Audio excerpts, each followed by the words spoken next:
नमस्कार, मैं हूं अभिषेक आयुष और आप देख रहे हैं केकेएम पॉडकास्ट। आज जो हमारे मेहमान हैं वो बड़े ही खास हैं, जो बिहार से आते हैं, बिहार के मोतिहारी जिला से। बिहार में कहा जाता है कि या तो सरकारी नौकरी करेंगे या तरकारी बेचेंगे।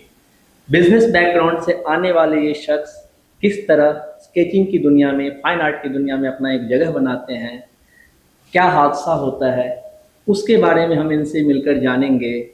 कहा गया है कि जिसे हम मोड़ समझकर ठहर गए थे, वहीं से खुदा ने एक नया सफ़र शुरू किया। आज हमारे साथ ऐसी ही शख्सियत हैं जिनकी ज़िंदगी के यही साबित किया कि कभी कभी मंजिल हमारी ऊपर वाले की पसंद होती है।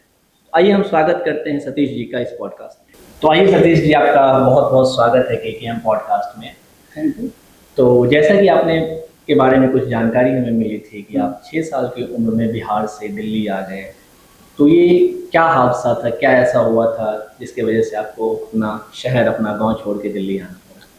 इसके पीछे सबसे बड़ा कारण था हेल्थ इश्यूज़। मेरी माता जी हैं, उनका तबीयत ख़राब हो गया था जब मैं शायद सेकंड क्लास में था। तब हमारी माता जी का काफ़ी ज़्यादा ही सीरियस था हेल्थ। तो उसके बाद हमारे पापा जी दिल्ली में जॉब क्या अपना खुद का छोटा बिजनेस रन करते थे। उस वक्त तो हमारे पापा जी दिल्ली में उतना थे, पर उतना नॉलेज नहीं था कि दिल्ली में कहाँ ले जाना है। पर हम बिहार में आए हमारे पापा जी, तो उन्होंने काफ़ी जगह हॉस्पिटलों के चक्कर काटे मम्मी को लेके। साथ में मैं भी गया था उस वक्त, घर पे मैं अकेला क्या करता। तो बाकी वो सीन मैंने देखा है काफ़ी अपने करीब से फील किया कि बिहार में हेल्थ सेक्टर बहुत ख़राब है। तो फिर उसके बाद मेरे पापा जी को किसी ने सजेस्ट किया कि आप दिल्ली आइए। दैन उसके बाद हम उस वक्त बहुत कंडीशन ख़राब था माता जी की हेल्थ के कारण। उनका गहना भी बिक गया जो शादी के वक्त उन्होंने बचा के रखा था। शायद मुझे लगता है जो दहेज का प्रथा है, मतलब कि कुछ गिफ्ट देते हैं ससुर जी की तरफ से, तो मुझे लगता है ये चीज़ यहाँ यूज़ हो गया है। तो उसके बाद हम फिर दिल्ली में आए, तो हमारे पिताजी का बिजनेस थोड़ा सा, माता जी का कंडीशन ठीक हुआ, फिर उसके बाद हमारा बिजनेस स्टार्ट हुआ। और पिताजी का बिजनेस स्टार्ट हुआ, फिर उसके बाद फिर उन्होंने ऐसा सोचा कि जब बिहार में कुछ हेल्थ इश्यूज़ होते हैं तो हॉस्पिटल नहीं मिलता है और बच्चों का शिक्षा खराब जा रहा है, तो उन्होंने डिसीजन लिया कि हम बिहार में ही रह के अपना सारा चीज़ यहीं से कंटिन्यू करें। तो हमारी स्टडी यहीं से कंटिन्यू हुई तब से लेके अब तक मैं दिल्ली में ही हूँ। बाकी बिहार में अपना होम ग्राउंड है, सब चीज़ है, होम टाउन है, तो मैं आता जाता रहता हूँ छुट्टियों में। जब 6 साल की उम्र में आपकी माँ बीमार पड़ी और आपने देखा कि बिहार में हेल्थ सेक्टर अच्छा नहीं है, तो आपके मन में सरकार के खिलाफ कोई ऐसा सवाल आया कि आपको लगा कि ये बेहतर हो सकता था वहीं पे? उस वक्त मैं कम उम्र में था, तो उस वक्त तो मैं यही चाहता था कि यार ये सब चीज़ें ठीक हो, हेल्थ सेक्टर हो, शिक्षा, ये सब चीज़ें ठीक रहे।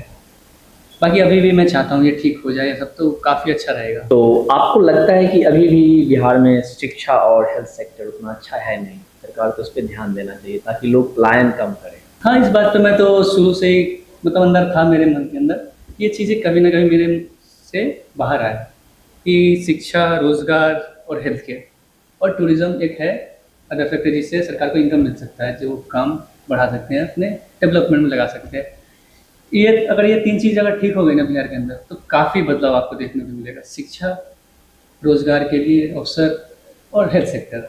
शिक्षा से सब चीज़ें हो जाएगी ठीक, लेकिन उसके लिए चैन बनाना पड़ेगा सरकार को। काफ़ी अच्छा लगेगा अगर बिहार की जनता के लिए काफ़ी अच्छा रहेगा, फैसिलिटीज़ वगैरह अगर ये सब चीज़ें हो जाती है तो।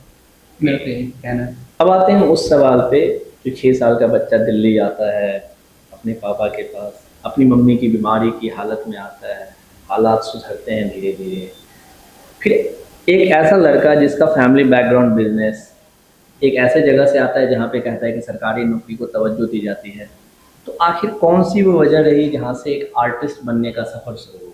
हमारे जो सपने होते हैं और हमारा इच्छाएँ होती है, वो उम्र के हिसाब से फेजेज़ में बदलता रहता है। कि तो ये चीज़ मैं मानता हूँ, ये चीज़ है रियलिटी।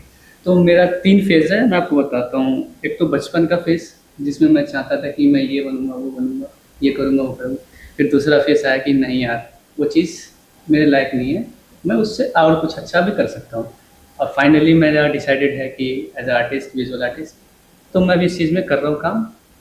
आपको मैं बताता हूँ कि जब मैं शुरुआती दिनों में, मैं बचपन का बताता हूँ आपको, उस वक़्त मेरा ऐसा था कि हमारे गाँव में एक कहावत चलता था।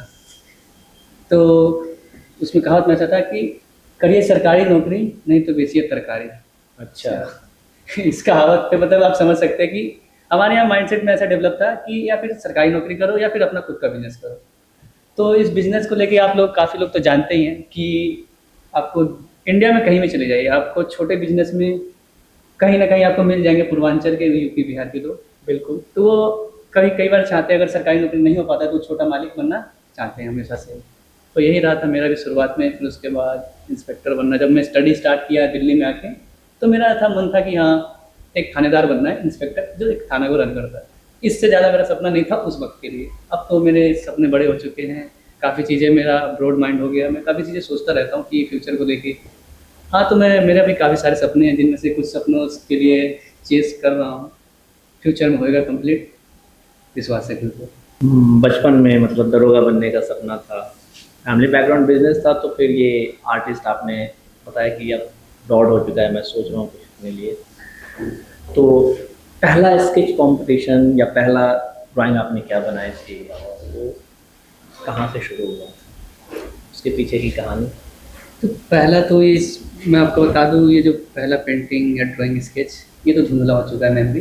लेकिन मैं आपको बताता हूँ जहाँ तक कि मुझे याद है कि मैं कहाँ से ये चीज़ के लिए अप्रिशिएट खुद को किया हूँ। उसके बाद इसका मैं स्टोरी बताता हूँ आपको। मैं था 10th क्लास में, ठीक है। 10th क्लास में संदीप सर के यहाँ मैं कोचिंग करता था। गुरुजी में हमारे यहाँ एक शिक्षक को बहुत ज़्यादा रिस्पेक्ट दी जाती है, आपको पता होगा बिहार ये तो है साइड। भी। तो हम गुरुजी बोलते थे और रिस्पेक्ट पूरा था हमारी तरफ से उनको। तो हमारे को सर जी थे, हम जो हमारे गुरुजी थे वो हमारे को टाइम देते थे रिवीजन के लिए। उस टाइम पे मैंने पहले से मेरे माइंड में था कि मैं ड्राइंग वगैरह स्केच वगैरह बनाता था, फिगर वगैरह बनाता था, जो साइंस में होता था माइटोकॉन्ड्रिया वगैरह, टिश्यूज़ वगैरह बनाने के लिए। तो मैं इस बार मैं खुद का बनाता हूँ। आर्टिस्ट लोगों में एक चीज़ होता है कि वो कभी अपना स्केच पहले नहीं बना पाते हैं और बना भी नहीं पाते हैं, ज़्यादा उतना अच्छा नहीं बना पाते। लेकिन मैं उस वक्त का बता रहा हूँ, उस वक्त जो मेरा स्किल्स था, जो मेरे पास एक्सेसरीज थे, उस टाइम पे मैंने अपना बेस्ट स्केच बनाया था खुद का। और वहाँ पे मैंने सोचा था कि मैं अब इसी काम को आगे बढ़ाऊँगा। मुझे अच्छा लगा था, वो मेरा सबसे फेवरेट फ़ोटो था। मैं और मेरे 2 दोस्त थे उस फ़ोटो में, तो मैंने खुद को बनाया था उस वक्त। तो उस वो जो सीन था जो मैंने स्केच बनाया था अपना खुद का, उससे मैं खुद काफ़ी ज़्यादा सेटिस्फाइड था, जिसके कारण मैंने सोचा कि और भी लोगों का स्केच बना के देखता हूँ कैसा रहता है, फिर इसके बाद मैं इस चीज़ को कंटिन्यू करूँगा। खुद का स्केच था, वही आपको प्रेरणा दिया कि आप एक अच्छे आर्टिस्ट बन सकते हैं विजुअल आर्ट? हाँ, ये कह सकते हैं कि मैंने खुद से प्रेरणा ली है, क्योंकि उस वक्त मैंने खुद का ही बनाया था उस समय, जब मैं कोशिश कर रहा था। ये बहुत कम लोगों में देखने को मिलता है कि खुद से प्रेरणा मिलती है और उसी चीज़ को प्रोफेशन आप बनाते हो। नहीं तो लोग अक्सर कहीं बाहर से इंस्पायर होकर आते हैं, किसी और से इन्फ्लुएंस होते हैं। तो आपको याद है आपका पहला कंपटीशन कौन सा था, जब आपने किसी प्रतियोगिता में भाग लिया हो, स्केच का बनाया हो और वहाँ पे आपको कोई ना कोई प्रोत्साहन मिला हो? प्रोत्साहन नहीं, मुझे आत्मविश्वास मिला था उस वक्त। तो आप अपने उस इंसिडेंट के बारे में बताएंगे डिटेल में कि कौन सा वो ऐसा इंसिडेंट था जिसमें आपको सबसे आत्मविश्वास मिला? ठीक है, तो फिर मैं आपको वो इंसिडेंट बताता हूँ। हमारा जो स्कूल था, वैसे कहना तो नहीं चाहिए, लेकिन मैं कह रहा हूँ, हमारे स्कूल में जो था कि उतना रेपुटेशन नहीं था शायद मेरे हिसाब से, जब जो मैं फील कर रहा था उस वक्त। तो हमारे सर जी टीचर्स थे जो हमें कंपटीशन के बारे में बताते थे। फुल इन्फॉर्मेशन खुद रखते होंगे पता नहीं, लेकिन हमें उतना इन्फॉर्मेशन नहीं देते थे।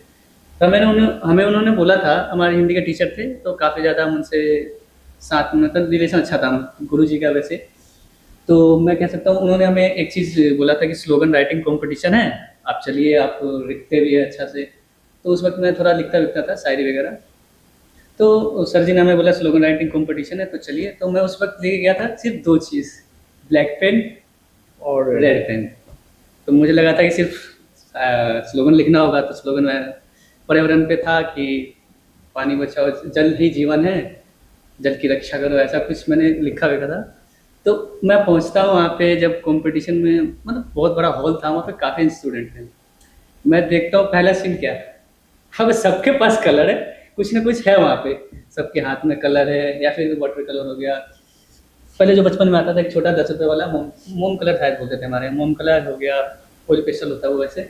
और उसके अलावा और भी कलर्स थे, एक्रेलिक, वाटर कलर, फलाना ढिमकाना, बहुत सारे थे। तो मेरे पास ये 2 पेन था, बाकी मैंने बाकी से शेयर किया, मतलब लिया, उन सब से मांगा, तो थोड़ा सा क्रिएट किया था। मतलब उस वक्त ऐसा था कि यार सर ने बताया नहीं, और एक्चुअली उस वक्त मेरे पास था भी नहीं, सिर्फ एक था, वो 10 रुपये का आता था स्केच वाला पेन, और स्केच कलर वाला पेन, वो सब था मेरे घर पे पड़ा था, पर मुझे बताया नहीं गया था तो मैं लाया नहीं था।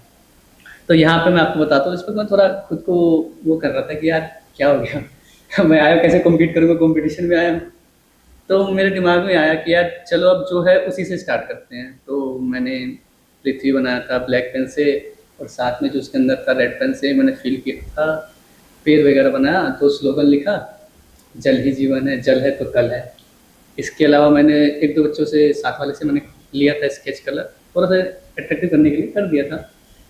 पर मुझे उतना विश्वास नहीं था कि अब तो हो गया, तो होने वाला, तो मेरे से अच्छे अच्छे और भी थे बनाने वाले, तो उन लोगों का प्राइज लिस्ट में नाम लिया गया, फर्स्ट सेकंड थर्ड। तो उस वक्त मुझे ऐसा लगा कि यार थे अब तो कुछ करना है, अब हो गया जो होना था, इस बार हो गया, आगे देखेंगे। तो कोरोना टाइम पे एक था सीन, तो हमारे अजय गुप्ता सर जी थे, शायद नाम लेना अच्छा रहेगा नहीं रहेगा, लेकिन मैं लूँगा, गुरु जी का रिस्पेक्ट है, उन्होंने मुझे बहुत राह दिखाया। तो सर जी थे हमारे आर्ट के टीचर थे।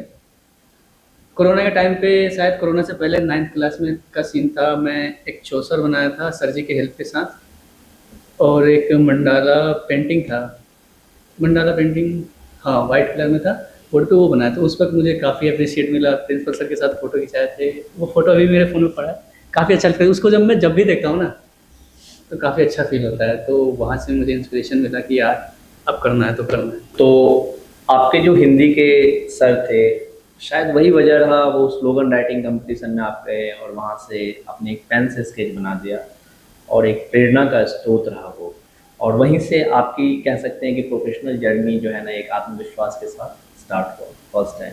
हमारे यहाँ एक कहावत है कि काफ़ी बार आपने भी सुना होगा, हमने भी काफ़ी बार सुना है कि आपदा में अवसर, आपदा में अवसर। तो उस वक्त मेरे लिए समझो वो आपदा ही था। आपदा मतलब मैं, मेरे पास कुछ था ही नहीं, था तो सिर्फ 2 पेन। उसके अलावा फिर दूसरों से लेने में हिचकिचाहट भी थी कि मतलब शायद 7th-8th क्लास में था उस वक्त, तो मैं इतना खुला नहीं था, मतलब इंट्रोवर्ट ही था ज़्यादातर। नए नए दोस्त मिले थे, एक गाँव से दिल्ली आया था, इस टाइप का था, तो मैं, मेरे लिए स्ट्रगल ही था वो भी किसी से मांगना। तो जब वहाँ गए आप स्लोगन राइटिंग कंपटीशन में और आपने देखा कुछ नहीं है, तो पहले तो सांसें अटकी होगी, हाँ, फिर उसके बाद देखा कि आपदा में अवसर ढूंढते हैं, और आपने ढूंढा भी आपदा में अवसर। बहुत अच्छा आपने बताया कि स्केच आपने बताया, बहुत लोगों का कॉन्फिडेंस वहीं पे गिर जाता है कि मेरे पास तो कुछ है ही नहीं, तो ढूंढने लगता है मैं क्या करूँ, तो खत्म सी हो गई सब कुछ हाँ, कहानी शुरू होने से पहले ही। एक समय ऐसा था कि यार अब क्या ही करूँगा मैं।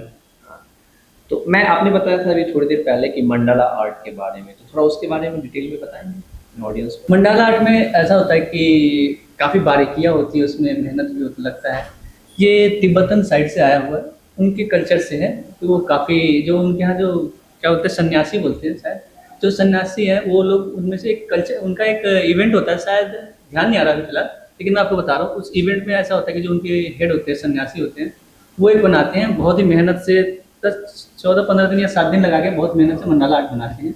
इसके पीछे एक कहानी है। तो वो बनाते हैं और उसको खुद ही बिगाड़ते हैं, मतलब उसको समेट देते हैं, कहने का मतलब बना के बिगाड़ते हैं खुद ही। इसका, इससे एक सीख मिलता है कि आपने जो अपने, ये है ना कि त्याग भावना, कि जो मैंने मेहनत किया, जो सबसे मेहनत करके बनाया, उसको हम खुद ही हटा रहे हैं। मतलब इससे मोह माया से दूर होने के लिए, अब इसी मोह माया से दूर होने के लिए ये चीज़ें होती है उनके, मतलब संन्यास में। तो काफ़ी अच्छा वो मेहनत से, बारीकियाँ से बनाते हैं।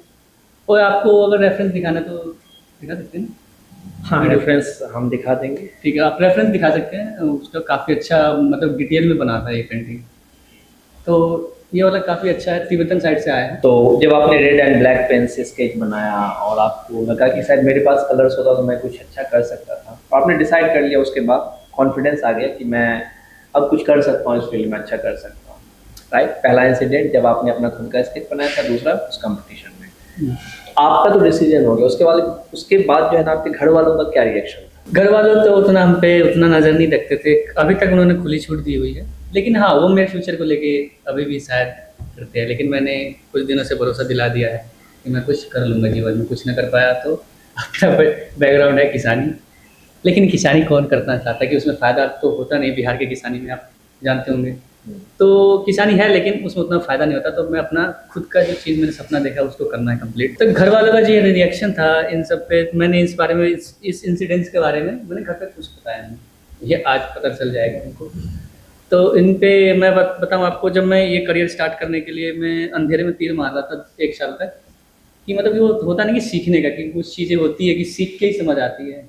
अब मैं काफ़ी ज़्यादा यूट्यूबरों से इंस्पायर रहा हूँ कि यार यूट्यूब पे वीडियो डालते हैं, अच्छा लगता है। मैं इस वीडियो का एक ही मोटिव है कि मैं यूट्यूब पे वीडियो क्यों डालता हूँ, कि जब मैं बुढ़ापे में देखूँ तो खुद को मैं उस एज में फील करूँ कि मैं उस एज में क्या करता था, कैसे करता था, ठीक है। इसलिए मैं वीडियो बनाने का खुद के लिए वीडियो बनाता हूँ, दूसरे के लिए नहीं। बाकी दूसरे समझे तो काफ़ी अच्छा है मेरे लिए। एक्चुअली क्या होता है ना, हम लोग सबसे पहले इस असमंजस में रहते हैं कि हम वीडियो डालेंगे तो उसका रिस्पॉन्स कैसा आएगा, ये क्या होगा नहीं होगा। सबसे पहली चीज़ तो होती है सेल्फ सेटिस्फैक्शन, कि अगर आप खुद संतुष्ट हैं ना तो फिर मतलब नहीं रखता है कि आगे क्या रिस्पॉन्स आएगा, ठीक है। जैसे हम ये पॉडकास्ट कर रहे हैं या हम पोइट्री कहीं जाते हैं करने के लिए, अलग अलग चीज़ों में परफॉर्म करते हैं, तो ऑडियंस के लिए तो करते ही हैं, लेकिन कहीं ना कहीं उससे खुद को भी मज़ा आता है। तो आपसे मैं, मेरा अगला सवाल जो है वो ये है कि जब आपने पहली बार घर में आपने कब बताया ये इंसिडेंट के बारे में कि आप फाइन आर्ट्स में जो है ना आगे करियर बनाना चाहते हैं, क्योंकि इससे पहले तो आपका एक शौक किया था ये, ठीक है ना, कंपटीशन में जाते थे। तो ये इंसिडेंट आपने फर्स्ट टाइम डिस्क्लोज कब किया घर में, और उस चीज़ पे उन लोगों का रिएक्शन क्या था? क्योंकि हम लोग जिस बैकग्राउंड से आते हैं तो वहाँ पे ये लीग से हट के करियर बनाने के लिए जो है ना अपॉर्चुनिटीज बहुत कम मिलती है। ये हमारे साइड के लिए तो बहुत ही अलग था, अलग था काफ़ी। तो इस चीज़ को लेके स्ट्रगल तो करना पड़ा मुझे, घर पे प्रूव करना पड़ा कि मैं इस चीज़ के लिए सीरियस हूँ, इस चीज़ में करियर है, काफ़ी ऑप्शंस है। ये चीज़ मुझे प्रूफ करना पड़ा आखिरी 6 मंथ पहले तक। 6 मंथ पहले अब उसके बाद थोड़ा घर वालों का सपोर्ट है। ये कन्विंसिंग बहुत ही टफ रहा। बहुत टफ रहा, 2 साल से कन्विंस ही कर रहा हूँ पिछला। चलिए आखिर मान गए, ये बहुत बड़ी बात है। तो अगली चीज़ पे आते हैं कि अगला क्वेश्चन है मेरा कि आपका अभी तक का सबसे टफेस्ट स्केच या ड्राइंग कौन सा था जो आपने बनाया हो, जिसमें आपको बहुत ही मुश्किलों का सामना करना पड़ा? काफ़ी चीज़ें हैं कि सब चीज़ें टफ तो होती है, लेकिन आप किसी भी चीज़ में जाएंगे उसमें टफनेस तो मिलना ही है, राइट, है ना। तो इस चीज़ में मेरे को टफनेस काफ़ी ज़्यादा मिलती है। हर आर्टिस्ट को पता है कि किस चीज़ में ज़्यादा टफनेस है। जो जो ह्यूमन फिगर होते हैं और उनके फीचर्स होते हैं, आइज, नोज, लिप्स, ये सब चीज़ें, इन सब चीज़ों पे तो मैं महारत हो गया हूँ। काफ़ी चीज़ें मैं बना लेता हूँ काफ़ी अच्छे से। और इसके अलावा मैं बताता हूँ आपको सबसे ज़्यादा दिक्कत मुझे कहाँ है। ये सब चीज़ें तो मैं करता आ रहा हूँ, स्केचिंग, पेंटिंग वगैरह। तो दिक्कत मुझे यहाँ आया है कि जो मैं लास्ट पेंटिंग बना रहा था बजरंगबली जी का, सबसे बड़ा पेंटिंग मेरे हिसाब से। बाकी मैंने जेमिनाई से पूछा था कि मेरा जो पेंटिंग है कौन से नंबर पे, अगर मैं वर्ल्ड रिकॉर्ड के लिए रखता हूँ या फिर इंडिया बुक ऑफ रिकॉर्ड के लिए रखता हूँ। तो काफ़ी बार उसने गाइड तो किया मुझे, लेकिन अभी भी श्योर नहीं हूँ कि कौन से नंबर पे आएगा। लेकिन मेरा फर्स्ट नंबर मुझे लग रहा है कि हनुमान जी के पेपर पेंटिंग में मेरा फर्स्ट नंबर पे आ सकता है, अगर मैं उसको इंडिया बुक ऑफ रिकॉर्ड के लिए करूँ तो। इसमें काफ़ी ज़्यादा टफ आया था ऐसा कि मेरे पास एक टेबल है, आपको मेरी वीडियो में दिखेगा, लास्ट टाइम मैं भी अपलोड करूँगा।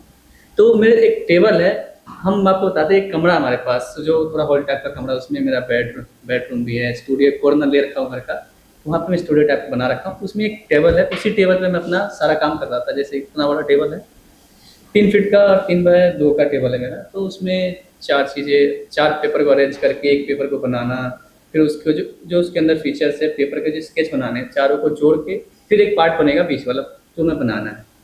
तो मैं अपने उस वाली वीडियो में काफ़ी अच्छे से एक्सप्लेन कर रखा हूँ इस चीज़ को। तो उसको अरेंज करके बनाने में, पेंटिंग करने में काफ़ी दिक्कतें आई, काफ़ी बार पेज फटा, काफ़ी बार रिक्रिएट करना पड़ा, दोबारा से बनाना पड़ा, लाइन इसको असेंबल करने में भी दिक्कत होती है।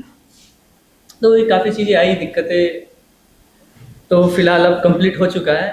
कंप्लीट होने के बाद मैं आपको बताता हूँ क्या सीन हुआ है। मैं परसों गया था रिजल्ट उसका शूट करने, बारिश आ गई।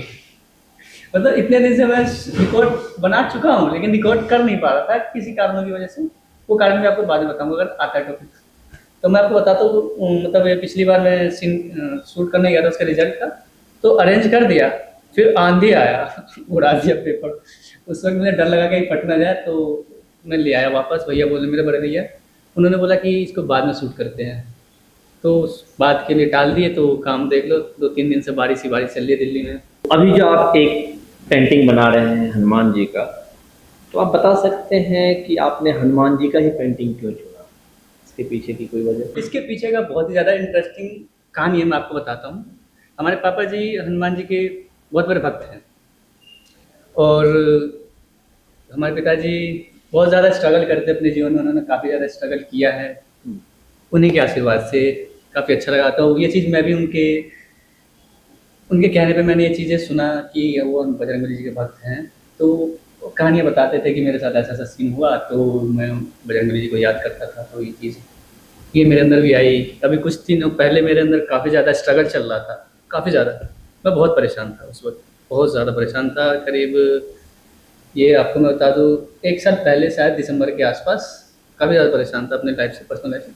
तो उस वक़्त मैंने सोचा था कि यार मंदिर वगैरह जाना चालू स्टार्ट कर दिया था और ज़्यादा चालू करना स्टार्ट कर दिया था कि मैं डिमोटिवेट हो रहा था उस वक़्त।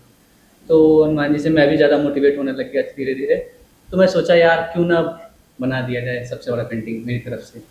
काफ़ी रिसर्च किया कि हाँ, बजरंगबली जी की पेंटिंग में किन लोगों ने क्या-क्या बनाया है, कब सबसे बड़ा पेंटिंग।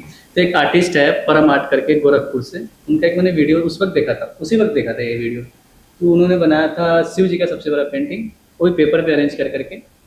तो फिर मैंने सोचा कि मैं क्यों ना हनुमान जी का बना दूँ। ये हमारे मतलब फैमिली बैकग्राउंड से भी जुड़े हुए हैं, पिताजी मानते थे, अब मैं भी मानता हूँ, काफ़ी अच्छा था। तो मैं यहाँ से इंस्पायर हुआ कि मैं बनाता हूँ बजरंग बली की पेंटिंग। हनुमान जी की पेंटिंग की वजह ये है। तो आपने सही कहा, हनुमान जी में तो वो शक्ति है कि जब भी हम डिमोटिवेट होते हैं, रामदूत हनुमान, तो बस हनुमान जी के जो है ना, सब सुख लहें तुम्हारी सरना, तुम रक्षक काहो को डरना। जब वो उनकी रक्षा में शरण में है तो फिर डर किस बात की। जी। और एक चिरंजीवी में से भी आते हैं और काफ़ी इनकी स्टोरीज है। तो आपके पिताजी हनुमान जी के भक्त हैं, इसी वजह से आप वहाँ से इंस्पायर हुए कि हनुमान जी की ही पेंटिंग बनाई जाए सबसे बड़ी। तो बहुत अच्छी बात है। तो हनुमान जी की पेंटिंग बनाने के लिए आपने जो रिसोर्सेज चाहिए था, रिसर्च बोला आपने बहुत सारा किया, तो कहाँ से क्या क्या चीज़ें इकट्ठा किया, इसके बारे में थोड़ा बताएंगे? आपने बात कही रिसोर्सेज और इक्विपमेंट की, मैं बताता हूँ। उस वक्त मैं आपको बताया था पहले ही कि उस वक्त मेरा बहुत ज़्यादा परेशान था। परेशान इसलिए था कि मेरे पैसे नहीं थे उस वक्त कि, तो मैं आपको बताता हूँ उस वक्त मेरे अंदर वो चीज़ था कि पैसे कहीं से भी आए पर आना चाहिए, पेंटिंग बनाओ या कुछ भी, पेंटिंग सेल करो। तो उस टाइम पे मेरे माइंड में चला कि यार क्या बनाऊँ कि कम पैसों में भी हो जाए, सब चीज़ मैनेज भी हो जाए। तो उस वक्त ऐसा चलता था कि एक बजरंगबली जी की पेंटिंग है, ऑरेंज या फिर ब्लैक शेड में दो पेंटिंग है, वो एग्रेसिव वाला पेंटिंग है। तो ये आजकल ज़्यादा हाईलाइट हो रहा था, वायरल हो रहा था। मैं मेरे दिमाग में कि यार दो कलर से है तो यही बनाते हैं। तो मैं इस पेंटिंग को बनाने के लिए स्टार्ट मैंने तभी सोचा था करूँगा, बनाऊँगा। सारे सामान ले लिया, सामान लिया, दो कलर लिए थे 100 ml का, ब्लैक और ऑरेंज। फिर उसके बाद सीट लिया, जाके फोटो सेट करवाते, फोटोकॉपी करवाते, तो वो नॉर्मल सीट पे। क्योंकि उस वक्त मैं सोचा था कि बन जाएगा, जो भी होगा बना देंगे। मतलब कॉन्फिडेंस आया था कि मैं बना दूँगा। तो मैं लिया, सामान लिया, फिर उस वक्त बैठा बनाने के लिए, फिर नहीं बना पाया, और भी चीज़ें आ गई जीवन में। तो उसको मैं उस वक्त कंटिन्यू स्टार्ट करने वाला था, लेकिन मैं बना नहीं पाया क्योंकि हमारे पिताजी के जो नॉर्मल जो छोटा सा बिजनेस है, उस बिजनेस में दिक्कतें आ गई थी। तो जिसमें हमें हमें मुझे मेरे बड़े भाई को सपोर्ट करना था उस बिजनेस को लेके। तो मेरा सारा माइंड डाइवर्ट हो गया वहाँ पे, तो वहाँ भी डाइवर्ट हो गया और बिजनेस में। तो फिर इस चीज़ को मैं कंटिन्यू नहीं कर पाया, लेकिन इस बार मैं कंटिन्यू किया, फिर से डिमोटिवेट हुआ था तब। तो इस बार मैंने फाइनली डिसाइड कर लिया था कुछ भी हो जाए 10 दिन के अंदर बनाऊंगा। तो इस बार मेरा आप वीडियो देखेंगे ना, तो 10 दिन का सीरीज है, उसी में मैंने कंप्लीट कर दिया 10 दिन में। और उसको अपलोड नहीं कर पाया, काफ़ी लोग मुझे क्वेश्चन करते हैं, अपलोड नहीं कर पाया। इसके पीछे भी 3 रीज़न है। पहला रीज़न था कि मेरे फ़ोन का स्पेस फुल था, लगभग फुल था, 2-3 GB बचता, तो उसमें क्या ही होता है, तो एडिटिंग भी नहीं हो पा रही थी। उसके अलावा मेरा दूसरा रीज़न ये था, अब रीज़न बता रहा हूँ, इसका मतलब एक्सक्यूज़ ना समझे मेरे ऑडियंस, मैं चाहता हूँ कि दूसरा रीज़न था कि मेरी बहन की वेडिंग थी, तो उस चीज़ के लिए सब चीज़ें अरेंज करना, मैनेज करना, मतलब खरीदारी वगैरह। तीसरा रीज़न ये था कि जो स्पेस था ना, मैं डिसाइड नहीं कर पा रहा था इतनी बड़ी पेंटिंग को मैं कहाँ लगाऊँ। जैसे मैंने आपको पहले बताया था कि हवा में उड़ गया था स्ट्रगल। तो मतलब पेंटिंग में बहुत सोच रहा था यार, पार्क में लगाऊँ या स्कूल वाले सर से बात करूँ, असेंबली में लगाऊँ, जो परेड ग्राउंड होता है उसके उस पर लगाऊँ, या अपने छत पे लगाऊँ। काफ़ी स्ट्रगल रहा इस जगह को डिसाइड करने के लिए। तो फिर मैंने सोचा चलो छोड़ो, वो जो होगा सो हो जाए, बनाते हैं, रिजल्ट दिखाते हैं, बनाते हैं, रिजल्ट दिखाते हैं। तो रिजल्ट में ऐसा था कि अभी बताया सीन कि बारिश हो गया, शूट नहीं हो पाया, और अभी भी शूट नहीं हो पाया रिजल्ट, फाइनल रिजल्ट। अच्छा, जब ये पेंटिंग आप बना रहे थे हनुमान जी का सबसे बड़ा पेंटिंग, तो आपके दिमाग में बनाते वक्त ये था कि ये सबसे बड़ा पेंटिंग बनने वाला है? और बीच में कभी ऐसा हुआ कि जब पेंटिंग आपका कुछ चीज़ें पार्ट्स गड़बड़ हो गया हो, तो आपने सोचा हो, उसमें बहुत मशक्क़त करनी पड़ी, तो सोचा हो कि गिव अप कर देते हैं, छोड़ देते हैं, रहने देते हैं इसको यहीं पे? ये जो टफनेस है शुरुआती दौर में ही आया था। जैसे कि मैं आपको बताता कि मेरा एक रूम है हॉल टाइप का, तो उस वक्त हमारे घर में चूहा चूहा बहुत था हमारे यहाँ। ओके। चूहा छोटे छोटे नन्हे नन्हे नन्हे नन्हे चूहा थे बहुत ज़्यादा। तो मैं सामान को अरेंज करके रख दिया था। एक बार ऐसा हुआ कि मैं बाहर गया था दोस्तों के साथ, शाम को आता हूँ, काम स्टार्ट करने बैठता हूँ, देखता हूँ यार चूहा ने मेरे 3-4 पेज काट दिए।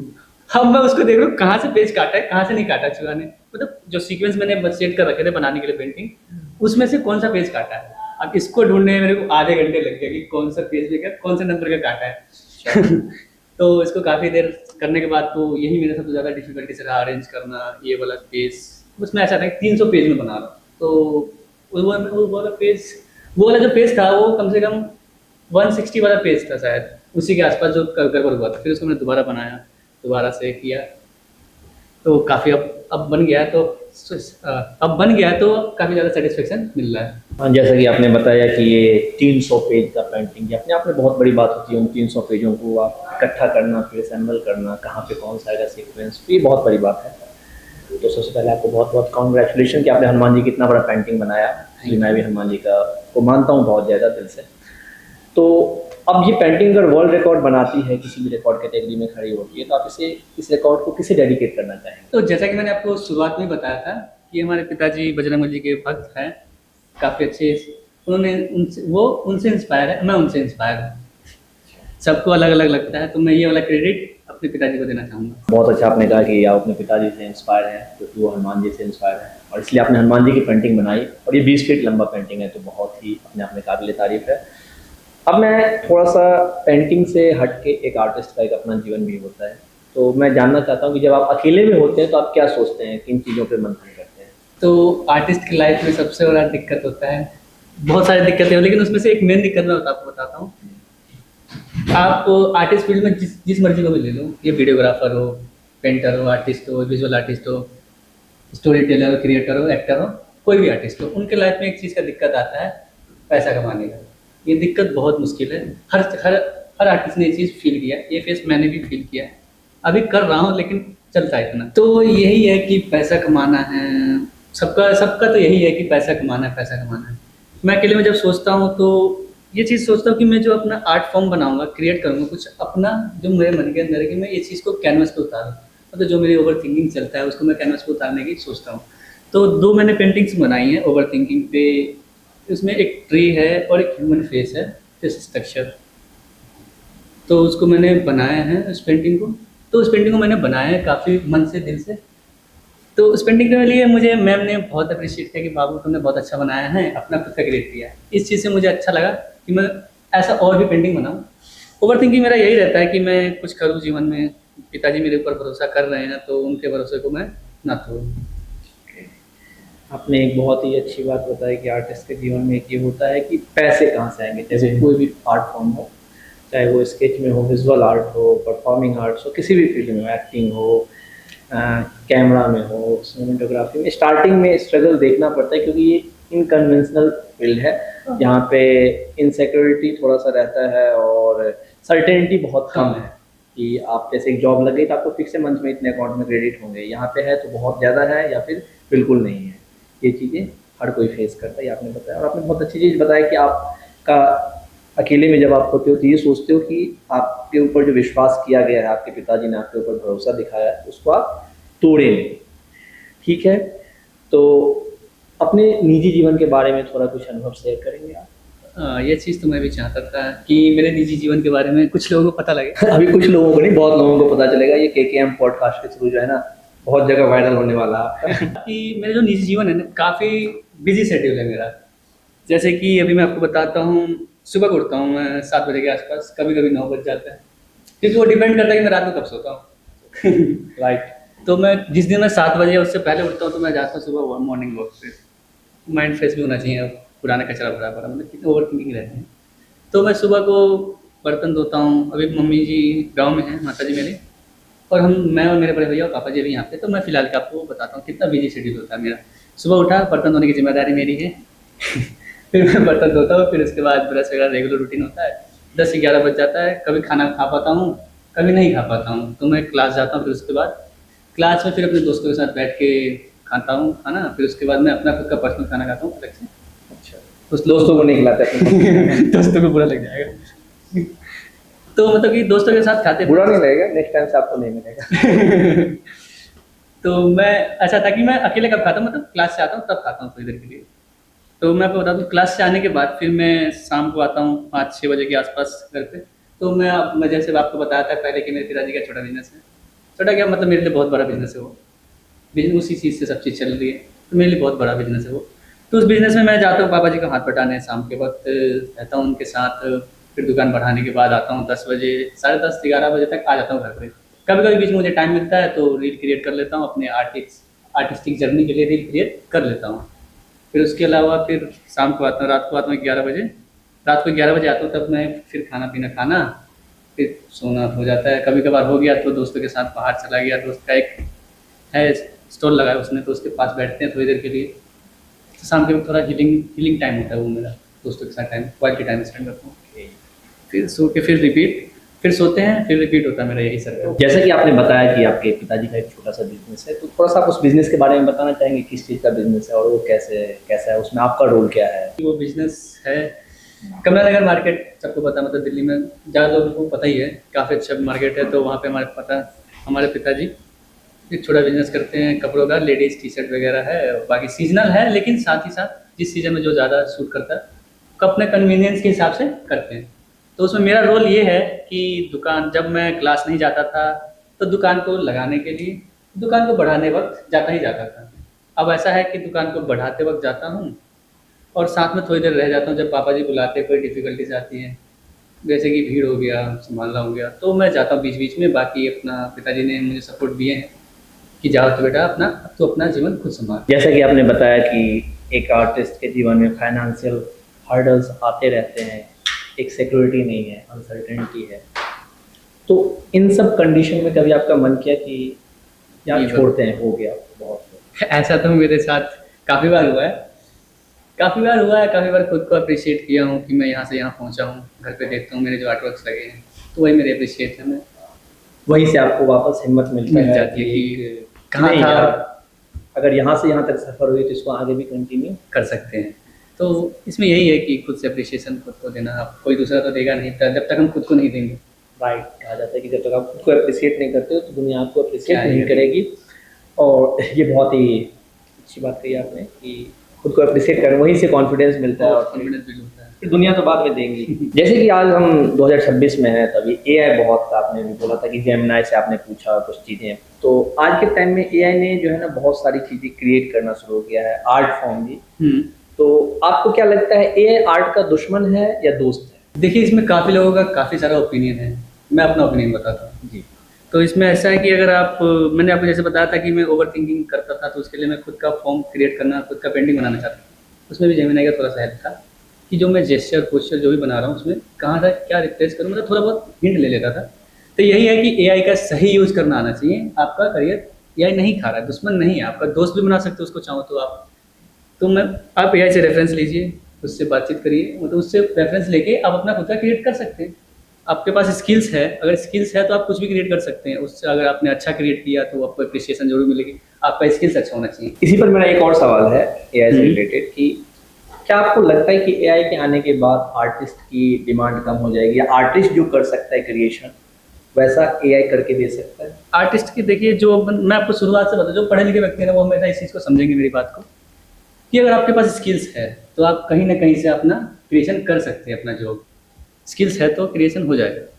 तो यही चीज़ है कि जो मतलब कम नॉलेज वाले हैं, कम चीज़ों को अपने अंदर स्किल्स डेवलप नहीं कर पाए हैं, तो उनके लिए थोड़ा दिक्कत वाली बात हो गई है। क्योंकि जो एआई है वो कम समय में ज़्यादा आउटपुट दे रहा है। जेनजी हमारी जो जनरेशन है उनको कम समय में ज़्यादा आउटपुट चाहिए, ये जो एआई दे रही है तो सबको एआई दिख रहा है। एआई जो क्रिएशन एक ह्यूमन माइंड कर सकता है, जो क्रिएटिविटी ह्यूमन माइंड ला सकता है, क्या एआई वैसा कर सकता है? क्या एआई के पास क्रिएटिविटी है अपना खुद? एआई के पास खुद का क्रिएटिविटी नहीं है, वो पुराना डाटा से ही वो जो भी बनाता है उसको निचोड़ अलग बनाता है। मानता हूँ कि वो अलग बनाता है, डिफरेंट बनाता है, लेकिन वो जो है पुराने डाटा से ही बनाता है जो भी बनाता है। जो ह्यूमन माइंड है इसका मैं बताता हूँ, ये अपना खुद का नया होता है, नया क्रिएशन, ये नया क्रिएशन होता है। जो ह्यूमन कर सकता है वो एआई नहीं कर सकता, जो एआई मिक्स करके कर रहा है वो ह्यूमन नहीं कर सकता। उसको क्रिएट कर सकता है लेकिन उतना नहीं। एग्जैक्टली यही मेरा सवाल था कि जो एआई का क्रिएशन है ना, वो एक समराइज होता है on the basis of the data, और जो प्रीवियस नॉलेज है डाटा उसके पास स्टोर है, और ह्यूमन जो है वो एट ए टाइम वो न्यू क्रिएशन का है। नया क्रिएशन कर सकता है। अच्छा, मैं अगला सवाल जो आपसे पूछने वाला हूँ, आपका पेंटिंग किसके से लिखे, क्या कभी आपने किसी का लाइव फोटो बनाया है? हाँ बिल्कुल, मैं आपको बताता हूँ, एक स्टोरी है, काफ़ी अच्छा है। मैं पहले रील स्क्रॉल करता था तो एक आता था दूसरे आर्टिस्ट का, मैं भी वीडियो देखता हूँ, तो उसमें आता था कि बंदा जाता है किसी का सरप्राइज स्केच बनाता है, किसी पर्सन का, ट्रैफिक पुलिस वाला हो गया, पुलिस वाले हो गए, अंकल हो गए, किसी के चेहरे पे स्माइल के लिए। तो मैं भी सोचा यार एक बार मैं भी क्रिएट करके देखता हूँ, उन लोगों पे काफ़ी अच्छा रिएक्शन है, काफ़ी सारा रिव्यू भी अच्छा अच्छा आ रहा है। तो मैं क्रिएटर हूँ, आर्टिस्ट हूँ, तो मैंने भी सोचा करते इस चीज़ को। तो मैं एक बार मैं गया था, मेरे मन में काफ़ी सारा, मैंने लिखता भी, जैसे आपको मैंने पहले बताया कि लिखता भी था, तो कुछ शायरियाज़ मेरे पास पड़ी थी, तो मैं एक ये इंस्टा पे ऐसे स्क्रॉल कर रहा था, मेरे पास आया कलाकारों की महफिल का एक रील आया। तो मैं देखा कि यार ये लोकेशन भी पास का है, चार्जेस भी ठीक है, तो मैं सोचा कि चलते एक बार करते हैं ओपन माइक। तो मैं वहाँ गया, तो शुरुआत में तो खाली खाली था स्पेस, तो मुझे लगा कि यार कुछ तो गड़बड़ है। फिर जैसे मिश्रा जी सर से मिला, फिर मुझे लगा कि हाँ ठीक है सब चीज़, तो फिर मैं कॉर्नर मैंने अपना ले लिया था, क्योंकि वहाँ पे सब नए थे, तो मैं कॉर्नर में बैठा, तो मैं अपना स्केच बुक निकाला, फिर लोग आते गए, तो मैं एक पर्सन का बनाता हूँ स्केच वहाँ पे, जो मेरे माइंड में चला था यार किसी का सरप्राइज बनाते हैं, तो एक पर्सन आता है, मुझे देखने में जनरली अच्छा लगा कि मैं बना सकता हूँ अच्छे से, टाइम टेक। ये जो लाइव बनाने में थोड़ा हिचकिचाहट होता है, तो मेरे को उस समय बहुत ज़्यादा हिचकिचाहट हो रहा था, और भी करना है, बनाना भी है, सामने पर्सन भी है, तो बहुत ज़्यादा दिक्कतें हो रही थी। तो उस चीज़ को मैं बना रहा था, बनाते बनाते देखा वो सामने से पर्सन ने मेरे से पूछा कि आप क्या कर रहे हो। मुझे बंद करना पड़ा सब चीज़। वो पर्सन था या थी?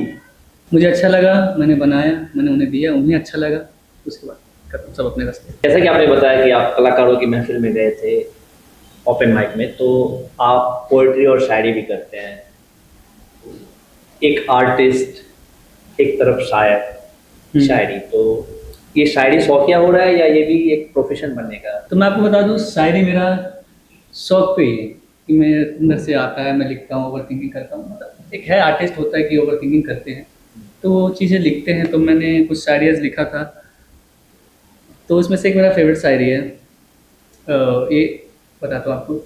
इकरार भी नहीं किया, इजहार भी नहीं किया, उसको उसके लिए मैंने प्यार भी नहीं किया।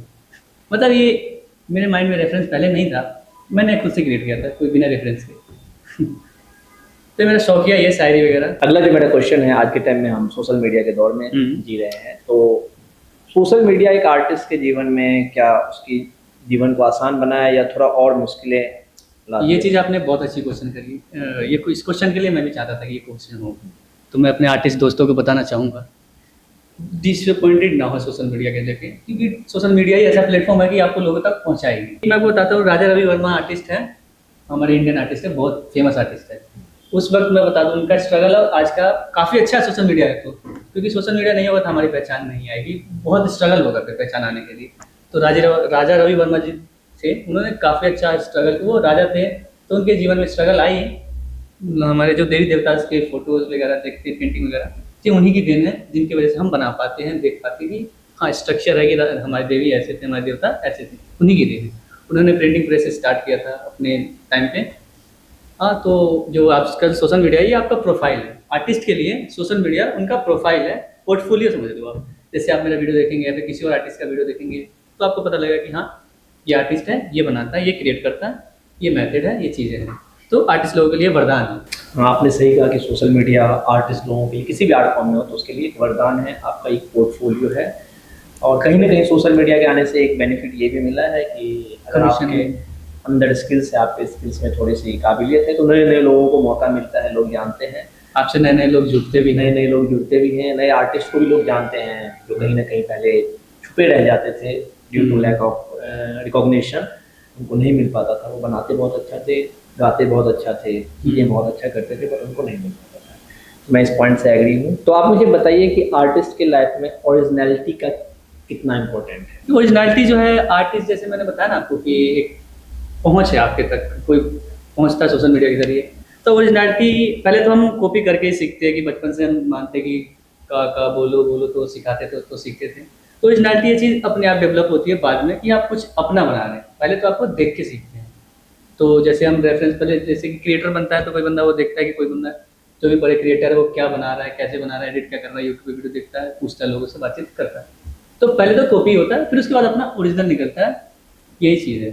ओके, ओरिजिनलिटी से ऐसा है कि आपका एक आइडेंटिटी बन जाएगा कि हाँ ये बंदा ये चीज़ करता है। जैसे काफ़ी सारे आर्ट वर्क में आप देख लोगे कि पीएस राठौर अभी 1.2 मिलियन है उनका, वो हर चीज़ में अच्छे हैं। एक्रेलिक हो गया, वाटर कलर हो गया, काफ़ी अच्छा उनका कंटेंट होता है और वो चीज़ क्रिएट करते हैं। तो उनका पीएस राठौर का एक है आइडेंटिटी है कि वो एक्रेलिक और वाटर कलर काफ़ी अच्छे हैं। तो आइडेंटिटी यही चीज़ है कि ओरिजिनलिटी आप करते हैं, ओरिजिनल बनाते हैं अपना, तो आपकी आइडेंटिटी बन जाती है एक समय पे। अभी ओरिजिनलिटी पे बात आई तो आपने बोला कि पीएस राठौर उनकी आइडेंटिटी है वो अच्छा बनाते हैं, तो कहीं ना कहीं आप उनसे इंस्पायर हुए हैं उनके आर्ट फॉर्म से? हाँ, उनके आर्ट कंटेंट से इंस्पायर हुआ। उनका आर्ट फॉर्म भी काफ़ी अच्छा है और उनके जो कंटेंट है कि बनाते हैं, फेस आता है, काफ़ी अच्छा लगता है उनको। तो मैं उनकी कॉपी करने की कोशिश किया हूँ एक बार, तो काफ़ी अच्छा रिव्यू भी गया उस वीडियो पे। तो जो आर्ट वर्क था मेरा उसमें श्री कृष्ण जी का और राधा रानी जी का आई थे आँखें, एक एक एक आर्ट वर्क में दोनों आँखें थे, जिसको मैंने उन्हीं के क्रिएशन फ्रॉम में मैंने खुद से रील क्रिएट शूट किया था। मुझे काफ़ी अच्छा लगा था वो चीज़, तो उस पर अच्छा खासा रिव्यू भी आया लोगों का, कह रहे काफ़ी अच्छा आपने आर्ट वर्क बनाया, वीडियो भी काफ़ी अच्छा शूट किया। मेरे दोस्त से सत्यम उसने भी बोला था काफ़ी अच्छा बना, तेरा वीडियो देख के मुझे अच्छा लगता है, तू ऐसा ही बनाया था। अगर आज के डेट में किसी के पास कलर्स खरीदने के पैसे ना हो और वो आर्टिस्ट बनना चाहे तो उसके लिए कुछ टिप्स या कुछ बताना चाहेंगे कि वो कैसे आर्टिस्ट बन सकता है? जो क्रिएटिविटी होती है आर्टिस्ट की, वो आप किसी भी एसेंशियल से नहीं कह सकते कि आप इसकी है तभी आप बन सकते हैं। जैसे कि आपने बताया था अभी कि बर्तन से बना था आर्ट फॉर्म, अब कलर इंपॉर्टेंट नहीं है उस चीज़ के लिए, आपका क्रिएशन, आपका माइंडसेट इंपॉर्टेंट है कि आप क्या क्रिएट कर रहे हैं। तो मैं बताना चाहूँगा जो शुरुआत कर रहे हैं उनके पास नहीं है या फिर है, वो अलग मैटर करता है। होपलेस ना हो और वो चीज़ कंटिन्यू रखें।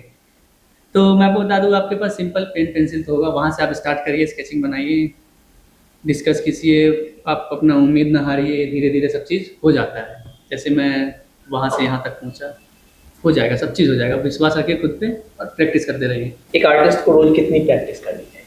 अगर आप शुरुआती दौर में अगर कोई आर्टिस्ट है, बनना चाहता है, करता है, प्रैक्टिस करता रहता है, तो मैं आपको बता दूँ कि उसको प्रैक्टिस करते रहे आप। जब मतलब क्या होता है कि एक चीज़ होता है कि हाँ, कि करते रहिए, करते रहिए।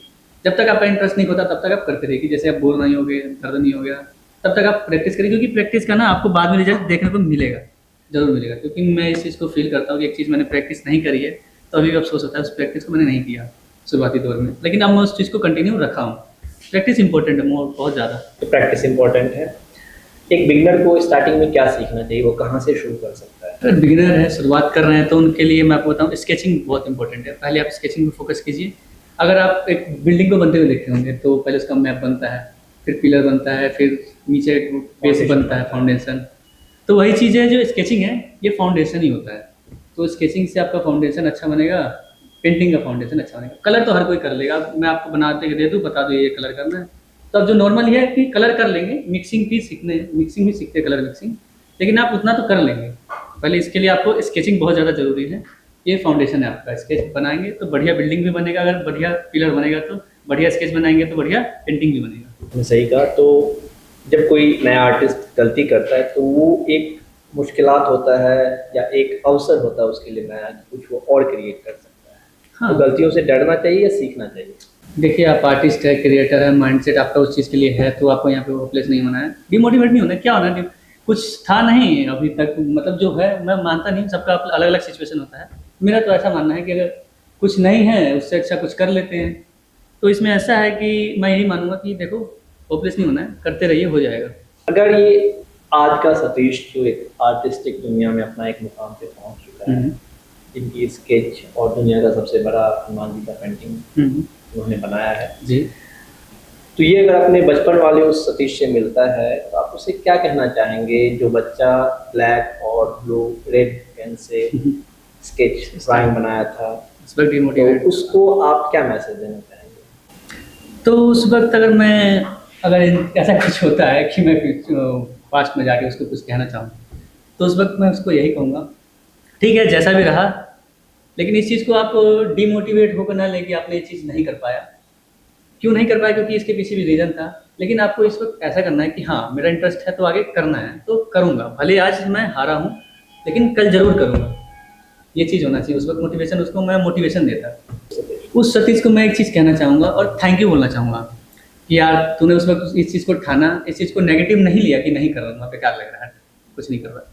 उस वक्त मैंने ठाना था कि यार अब नहीं कर पाया हूँ तो मैं ज़रूर अच्छा करूँगा आगे, उस वक्त मैंने ठाना था, उस चीज़ के लिए मैं थैंक यू बोलूँगा सतीश को। इस पॉडकास्ट का आखिरी सवाल है, इसके बाद हम रैपिड राउंड पे जाएंगे, रैपिड फायर होगा। तो आखिरी सवाल है कि सतीश अपने आप को किस रूप में याद रखना चाहेंगे, कि लोग उन्हें कैसे याद रखें? ठीक है, क्वेश्चन काफ़ी अच्छा है। इस चीज़ के लिए मैं सोचा कि मैं आपको बताता हूँ इस पर क्यों ऐसा मैंने सोचा कि ऐसा है कि मैं कुछ महीने गांव गया था बहन की शादी में, तो काफ़ी लोग और मेरे रिश्तेदार मुझे इस चीज़ से बुला रहे थे कि आर्टिस्ट भाई आया, आर्टिस्ट भैया आया, आर्टिस्ट आया है। तो ये जो मेरा 2-3 साल का एक्सपीरियंस रहा था कि मैंने स्ट्रगल किया, तो इस चीज़ का रिजल्ट मुझे अब देखने को मिला है कि लोग मुझे कहते हैं कि आर्टिस्ट भैया, आर्टिस्ट दोस्त, आर्टिस्ट आया है, या आर्टिस्ट सतीश आया है। ठीक है, जो भी है वही चीज़ के सुनकर मुझे काफ़ी खुशी मिलता है। तो मैं यही चाहूँगा कि मुझे आगे भी आर्टिस्ट के नाम से ही जाना जाए। तो हम पहुंच चुके हैं आज के इस पॉडकास्ट के आखिरी दौर में, जिसको कहते हैं रैपिड फायर। तो जिसमें आपसे कुछ सवाल होंगे ऑप्शंस में, और आपको एक चूज करना है, और बहुत ही जल्दी, बिना सोचे बिना समझे। ओके। जो आपके दिमाग में, आपके जहन में है, वही हम दिखाएंगे इसमें। ओके। तो रैपिड फायर का पहला सवाल है, कैनवास या वॉल? कैनवास। कैनवास या डायरी? कैनवास। पेंसिल या ब्रश? ब्रश। ब्लैक या कलर्स?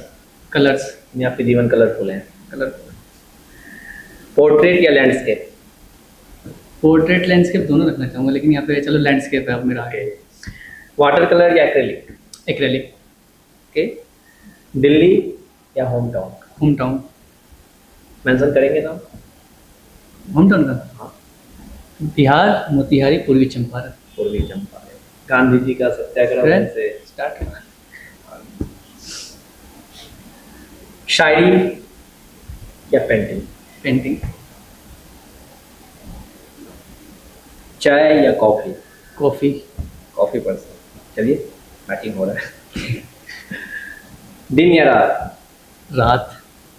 ये एक चीज कॉमन देखने को मिलता है हर आर्टिस्ट के जीवन में, रात का एक अलग महत्व होता है। हर आर्टिस्ट वो तन्हाइयों में ज्यादा क्रिएशन करता है, क्या ऐसा कुछ है? उस वक्त मैं आपको बताऊँ, रात के शांति मोर इम्पोर्टेंट होता है। हमारे दिन में दिन भर की सवालात, विजुअल्स चलते रहते हैं हमारे आंखों में, जो हम सामने से देखते हैं, उस चीज़ को ऑब्जर्व करते हैं, बातों को ऑब्जर्व करते हैं। तो शांति में ये चीज़ बाहर में हमारा डिसीजन एक नहीं होता कि डाटा ये कलेक्ट कर लिया, उसमें से इन्फॉर्मेशन निकालना है कुछ क्वालिटी की, तो रात के समय निकलता है। वो रात के सन्नाटे में या सन्नाटे में शांति में एक चीजें निकल के आती है, जब उसमें डीप सोचते हैं, क्रिएशन होता है। हाँ, ये चीज़ कह सकते हैं आप। परफेक्शन या कंप्लीशन? कंप्लीट करना ये इम्पोर्टेंट है। परफेक्शन आ जाएगा साथ आ जाएगा, जैसे मैंने बताया था, कंसिस्टेंसी। मनी या लिगेसी? पैसा चाहिए या शोहरत चाहिए? शोहरत तो आ जाएगी पैसा आने के बाद। पैसा आने के बाद मतलब बिजनेस माइंडसेट अभी भी कहीं ना कहीं है, वो फैमिली बैकग्राउंड से जुड़ा हुआ है। वो तो है। एक एक शब्द आप बताएंगे इन लोगों के बारे में, मैं कुछ नाम लूंगा उनके बारे में, आपको एक एक शब्द बताना है। पेरेंट्स के बारे में? जान। टीचर? सम्मान है। आर्ट? पहचान है। अरे वाह, राइमिंग हो रहा है। हनुमान जी? इंस्पिरेशन। भगवान? भगवान। हाँ, यहाँ भी मैच करता जाता। सक्सेस? सक्सेस जरूरी है। नमस्कार, ये थे हमारे साथ सतीश जी, जो एक फाइन आर्टिस्ट हैं, स्केच बनाते हैं, ड्राइंग बनाते हैं, शायरी भी करते हैं शौकिया। ये अभी डिप्लोमा कर रहे हैं फाइन आर्ट्स में, तो बहुत अच्छे आर्टिस्ट हैं। हनुमान जी का भी बहुत बड़ा इन्होंने आर्ट बनाया है, स्केच। तो आप देख सकते हैं इनके चैनल पे जाके, जो कि हम मेंशन कर देंगे डिस्क्रिप्शन में। इनके चैनल पे जाके इनके आर्ट फॉर्म को देख सकते हैं। अगर आपको अच्छा लगे तो आप इनको प्रोत्साहन कर सकते हैं। Thank you so much. I am Abhishek.